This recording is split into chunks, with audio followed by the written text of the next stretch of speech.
Okay, hello guys. Sorry I'm out sick today and it's unfortunate, but these notes are going over something that we did back with probability unit, and that's making inferences.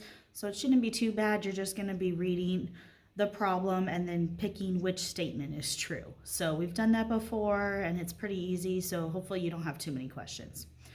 Okay, so we're going to be making these inferences from both tables and bar graphs.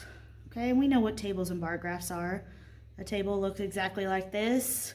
It shows information listed in both rows and columns, and a bar graph represents data or information using bars. Okay, so that's when you have things that, there you got the little bar graphs going on like that. Okay, and then an inference is just a conclusion made based on evidence and reasoning. Okay, and feel free to pause this video whenever you need to, just so you can catch up. Okay, but please make sure you're taking the notes because you'll need them later. Okay, like always, we want to read the question and all the answer choices, identify that important information by underlining and circling it, and this is the most important part in this one because this one is all about reading. Okay, compare the data in each statement. Does red equal blue? Is red less than blue? Or is red greater than blue? Okay, so look at those things and then read each statement carefully to identify our true statement. Okay, so this says the table shows the results from a random sample of students at Baker School who were asked about summer plans. So I know work had 5 students, travel had 12 students, study had 3 students, and camp has 10 students. Okay, based on this information, which inference appears to be valid? And valid just means true, guys. Okay, so which one is true? More students plan to travel, so more students plan to travel than students who plan to camp or study.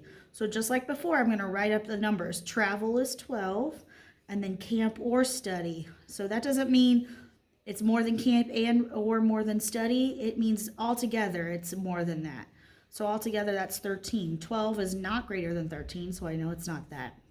It is certain that a student will not study. Okay?